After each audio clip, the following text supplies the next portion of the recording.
بسم اللہ الرحمن الرحیم۔ السلام علیکم، اٹس می احمد چند۔ ایم ڈی کیٹ کی جو حالیہ سچویشن دیکھی جا رہی ہے، جو نیوز اور جو حالات سامنے آ رہے ہیں، اس پہ تھوڑی سی گفتگو کرنا چاہیں گے۔ ایم ڈی کیٹ جو ہے وہ نومبر میں، اگست سے نومبر تک پیپر ہو چکا تھا، اور جس طرح آپ جانتے ہیں کہ اس دفعہ جو ایم ڈی کیٹ تھا وہ آن لائن تھا۔ آن لائن مین ڈیجیٹل پروگرام کے ذریعے کمپیوٹر بیس تھا، اور تھوڑی تھوڑی تعداد کو بلایا گیا تھا ایک سینٹر مختص کر کے، وہاں پیپر ہوا، اور یہ تقریباً ایک مہینہ 10 دن کا پروسیس تھا، جس کے اندر مختلف اسٹوڈنٹس جو ہیں اپنے رول نمبر وائز اور اپنے ٹائم کے ساتھ پیپر دیتے رہے۔ تو ایم ڈی کیٹ کا پیپر ہو چکا، اس کے بعد بہت سارے فلاز، بہت ساری مسٹیک اور فیلئر سامنے آئیں، اور اس پہ اسٹرائک بھی جاری تھے بہت سارے علاقوں میں، پنجاب میں، سندھ میں، حتیٰ کہ بلوچستان میں بہت ساری جگہوں پہ اسٹرائک جاری تھے۔ تو ان کو مد نظر رکھتے ہوئے اسٹوڈنٹ کے جو اسٹرائک تھا ان کا صرف ایک ہی موقف تھا کہ ایم ڈی کیٹ جو ہے وہ ریکنڈکٹ کیا جائے، یعنی ایم ڈی کیٹ کا جو پیپر ہے وہ دوبارہ ہو۔ اور بہت سارے جو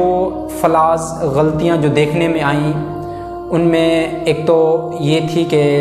ڈیجیٹل جو سسٹم تھا وہ صحیح نہیں تھا، اس کے بعد جو رزلٹ ہے وہ پراپر نہیں بن سکا، اس میں بہت ساری مسٹیک آتی رہی ہیں۔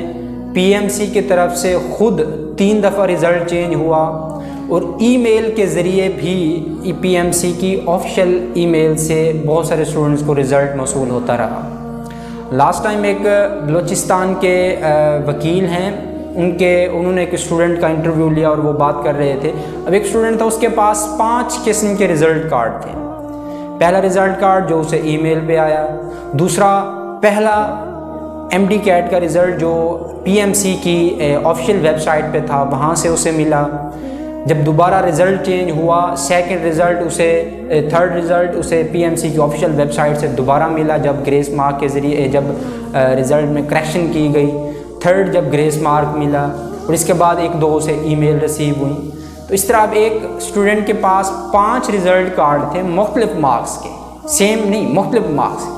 اب وہ تو پوچھ سکتا ہے، اس کا موقف بھی بنتا ہے کہ اب کس بیس پہ اس کا ایم ڈی کیٹ ہوگا، یعنی آگے ایڈمیشن ہوگا میڈیکل یونیورسٹیز میں۔ تو یہ ایک سب سے بڑا ڈرا بیک تھا، اور اسی طرح کہ بہت سارا اسٹوڈنٹس کا ٹائم بھی ویسٹ ہوا ہے، اور ریکنڈکٹ ہونے کے چانسز کچھ آثار نظر آ رہے ہیں۔ شرط یہ کہ اگر پریشر بڑھایا جائے ان پہ، جو ایم ایس ایف کے اسٹوڈنٹ فیڈریشن کے صدر ہیں وہ کام کر رہے ہیں آگے، وہ ان کا بھی یہی کہنا تھا کہ اگر ان پہ پریشر مزید بڑھایا جائے تو وہ ہو سکتا ہے۔ اب ہمارا جو موقف ہے وہ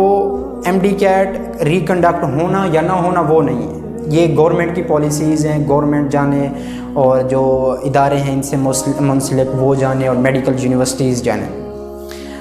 اس کے ساتھ تو اب یہ بھی میں کہنا چاہوں گا کہ جو پرائیویٹ میڈیکل یونیورسٹیز ہیں، کالجز ہیں، انہوں نے ایڈمیشن کے لیے جو ہے وہ کرائیٹیریا یوں کچھ دیا ہے کہ 40% جو ہے وہ F S C, 40% M D CAT, اور 10% جو ہے وہ میٹرک، اور 10% وہ ان کا اپنا ٹیسٹ لے رہے ہیں۔ مختلف پرائیویٹ میڈیکل کالجز کی بات کر رہا ہوں۔ گورنمنٹ میڈیکل کالجز اور یونیورسٹیز کی طرف سے ابھی تک کوئی نوٹیفیکیشن نہیں آیا کہ ایڈمیشن جو ہے وہ کس کرائیٹیریا پہ ہوں گے یا کس بیس پہ ہوں گے، اور ایم ڈی کیٹ ریکنڈکٹ ہوگا یا نہیں ہوگا، اس کی ابھی کوئی انفارمیشن نہیں آئی۔ لیکن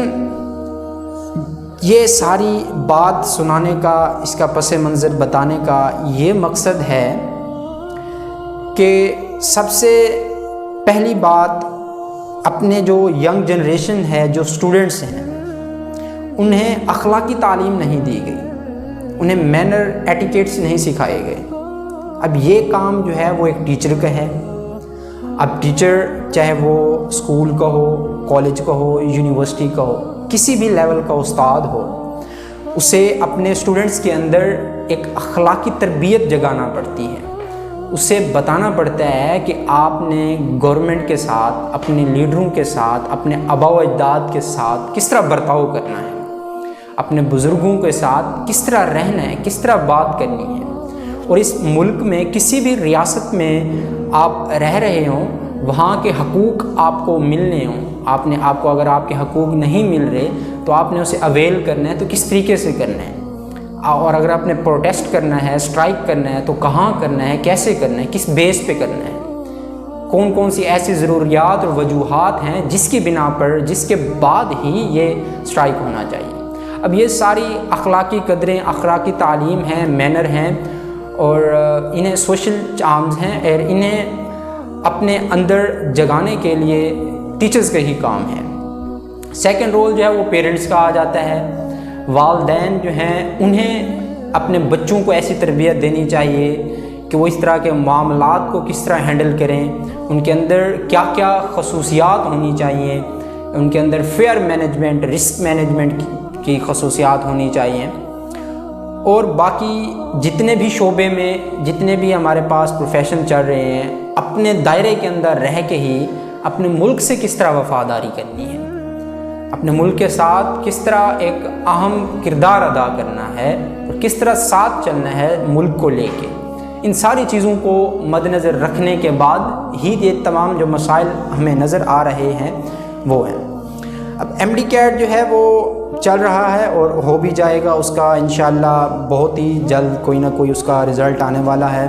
یا تو وہ ریکنڈکٹ ہوگا۔ اگر ریکنڈکٹ نہ ہوا اور پی ایم سی نے جو ابھی گریس مارکس دیے ہیں اس کے ذریعے بہت سارے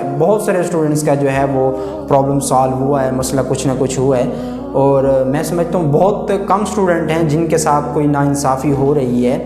اور باقی اس میں رپیٹر بھی بہت ہیں، آئی مین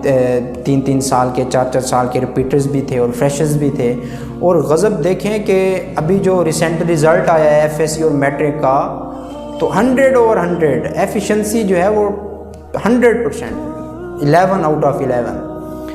تو یہ بھی ایک سسٹم اچھا نہیں ہے، پتہ نہیں اب کون سے ایسے فارمولے کے تحت یا آن لائن کوئی مسٹیک کے تحت دیے گئے ہیں، اور اس میں بھی بہت سارے فلاز تھے اور بہت ساری غلطیاں، بہت ساری مسٹیک تھی۔ اب سارا جو ہے ایجوکیشن سسٹم کس طرح چل رہا ہے، بہت ہی ناکام ترین ایجوکیشن سسٹم ہو گیا پاکستان کا، اور اس کی جو پراپر ایک وجود تھا، ایک بھرم تھا پاکستان کی تعلیم کا بیڑا غرق ہو گیا۔ اب ایم ڈی کیٹ کا یہ حال آ گیا، ایف ایس سی اور میٹرک کا رزلٹ جو ہے اس کا یہ آ گیا، اور اس کے بعد فیڈرل کا رزلٹ ہے وہ بھی بہت دیکھنے کو ملا ہے، اور یہ جو ساری سچویشن چل رہی ہے نا بہت ہی خوفناک ہے۔ تو اب اگر ہم نے، ہمارے والدین نے، ہمارے لیڈروں نے، ہمارے اساتذہ نے، اور ہمارے آباء و اجداد اور بڑے بزرگوں نے اگر کوئی خاص قدم نہ اٹھایا تو پاکستان کی جو تعلیم ہے اس کا نہ تو معیار رہے گا، نہ اس کا کوئی سٹینڈرڈ، نہ اس کی کوئی کیپیبلٹی، نہ سکلز، اور نہ پار آف ایجوکیشن رہے گی۔ اور ابھی میں لاسٹ ٹائم دیکھ رہا تھا سوشل میڈیا پہ، پوری دنیا میں جو ہے وہ پاکستان کا جو رزلٹ تھا اسے ڈسکس کیا جا رہا تھا کہ 100/100 یا 100/11 100% ایفیشنسی آ کیسے سکتی ہے۔ اب دیکھیں، اب اردو ہے یا انگلش ہے، اس میں بھی ایک بھی مارکس نہیں کٹا۔ میتھ چلو سمجھ لیا، بایولوجی ہے، باقی کیمسٹری، فزکس اس میں سے پورے آ جاتے ہیں۔ اب یہ چیزیں تھوڑا انہیں غور کرنے کی ضرورت ہے، تو آپ خود اپنی اداؤں پہ غور کیجئے۔ اگر ہم کہیں گے تو بغاوت ہوگی، تو بغاوت ہی ہوگی، جو کہنے کا مقصد ہے بغاوت ہی ہوگی۔ تو بہرحال میں جس پوائنٹ پہ آنا چاہ رہا تھا وہ یہ تھا کہ پاکستان کا جو ایجوکیشن سسٹم ہے اس میں بہت سارے فلاز اور بہت ساری کمیاں کوتاہیاں ہیں، اور انہیں تبدیل کرنے کی ضرورت ہے، اور ہر کوئی اپنے شعبے کے، اپنے پیشے کے، اپنے دائرے کے اندر رہ کے، چاہے وہ اسٹوڈنٹ ہوں، ٹیچرز ہوں، پیرنٹس ہوں، یا کوئی بھی ملازم ہے، لیڈر ہے کہ سوشل ورکر ہے، اپنے دائرے میں رہ کے اسٹوڈنٹس کو جو ہے وہ اچھی تعلیم دیں، اور ان کے ساتھ ساتھ کس طرح کوآپریٹ کرنا ہے، کس طرح بیہیو کرنا ہے، اور اپنے لحاظ سے ہی کچھ اس کا حل سوچیں۔ کیونکہ اگر ہر قوم کا فرد اپنے آپ کو صحیح کر لے، اپنے آپ کو ٹھیک کر لے تو قوم خود بخود ٹھیک ہو جائے گی۔ تو اس وجہ سے ہر کوئی اپنے دائرے میں رہ کے پاکستان کی ایجوکیشن کی طرف اور پاکستان کے اسٹرانگ فیوچر کی طرف جانے کی کچھ نہ کچھ کوشش کرے، اور میں بھی آپ سے وعدہ کرتا ہوں اور آپ بھی مجھ سے وعدہ کریں کہ اپنے دائرے کے اندر رہ کے دوسروں کو سکھانے کی، تعلیم دینے کی اور پاکستان کو آگے بڑھنے کی ہم توقع کرتے ہیں، اور اس کے لیے جد و جہد اور محنت کوشش کریں گے۔